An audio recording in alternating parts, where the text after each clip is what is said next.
Olá, concurseiro! Espero que você esteja muito bem. Para melhor compreensão do conteúdo, iremos dividir o tema em 3 blocos.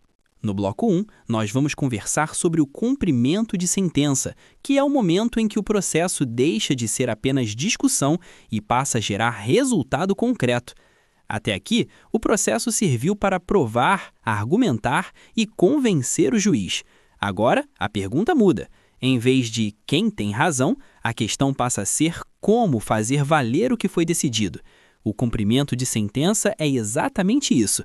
É a fase em que o vencedor busca receber aquilo que o juiz reconheceu como direito. Pense comigo. Imagine que você emprestou dinheiro a alguém. A pessoa não pagou e você precisou ir ao judiciário. Depois de todo o trâmite, o juiz reconhece a dívida. A decisão existe, mas o dinheiro ainda não está no seu bolso. É nesse ponto que entra o cumprimento de sentença. Você provoca o juiz para que o devedor cumpra espontaneamente o que foi determinado. O Código de Processo Civil estabelece que essa fase ocorre, em regra, dentro do mesmo processo. Não se abre uma nova ação. O credor pede o cumprimento e o devedor é intimado para pagar no prazo legal. Se ele paga, ótimo, o processo caminha para o encerramento. Se não paga, surgem consequências importantes, como multa, honorários e medidas de coerção. E quais são essas medidas? Penhora de bens, bloqueio de valores em conta, restrições patrimoniais.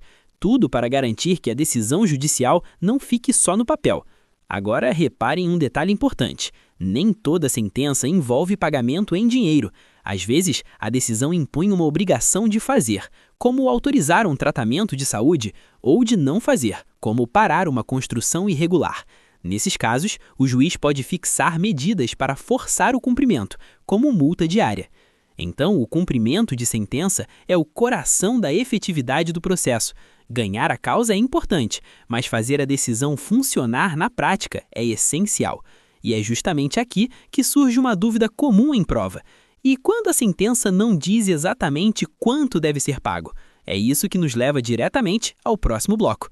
Dando sequência, no bloco 2, nós vamos conversar sobre a liquidação de sentença, que funciona como uma etapa preparatória para o cumprimento quando o valor ainda não está definido.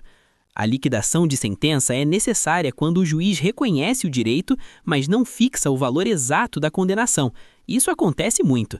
Imagine uma sentença que condena uma empresa a indenizar um consumidor, mas afirma que o valor será apurado depois. Antes de cobrar, é preciso transformar critérios em números. Aqui é importante gravar uma ideia central. Na liquidação, não se discute mais se existe direito. Isso já foi decidido. O foco é apenas descobrir quanto é devido. É como saber que alguém tem que te pagar, mas precisar fazer as contas antes de cobrar. O CPC prevê diferentes formas de liquidação. A mais simples é a liquidação por cálculo, quando basta aplicar operações matemáticas. Pense em uma sentença que reconhece diferenças salariais com base em valores já conhecidos.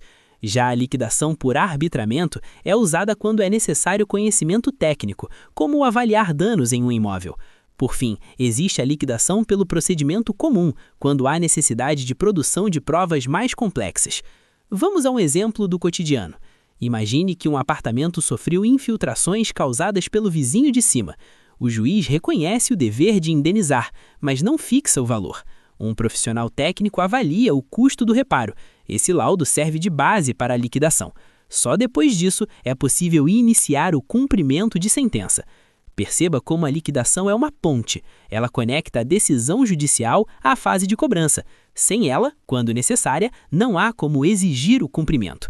E tudo isso precisa respeitar um limite muito importante, que é a coisa julgada. É exatamente sobre isso que vamos falar agora. Chegando ao bloco 3, nós vamos conversar sobre a coisa julgada e seus efeitos, fechando o tema de forma lógica e organizada. A coisa julgada é o que dá estabilidade às decisões judiciais. Depois que não cabe mais recurso, aquilo que foi decidido se torna imutável. Isso garante segurança jurídica. Imagine se uma decisão pudesse ser questionada para sempre. Nenhum conflito teria fim. A coisa julgada possui efeitos importantes. O efeito formal impede que a decisão seja modificada dentro do próprio processo. O efeito material impede que a mesma questão seja discutida em outro processo, e isso vale também para a liquidação e para o cumprimento de sentença. Na prática, o que isso significa? Significa que no cumprimento de sentença, você só pode cobrar exatamente o que foi decidido, não pode ampliar, modificar ou reinterpretar a condenação. Da mesma forma, na liquidação, os critérios fixados pelo juiz devem ser respeitados. O valor pode ser apurado, mas os parâmetros não podem ser alterados. Pense em um exemplo simples.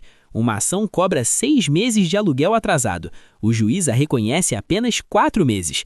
Depois do trânsito em julgado, não é possível tentar cobrar os 6 meses na fase de cumprimento. A coisa julgada impede. Para concursos, é fundamental entender essa lógica. A coisa julgada não impede a liquidação nem o cumprimento. Pelo contrário, ela autoriza essas fases. O que ela impede é a rediscussão do mérito. Assim, fique com essa ideia bem clara. Primeiro, o juiz decide o direito. Depois, se necessário, liquida o valor. Por fim, cumpre-se a sentença, sempre respeitando os limites da coisa julgada. Aqui terminamos mais um bloco. Até o próximo. Se gostou, inscreva-se, curta o vídeo e ative o sininho.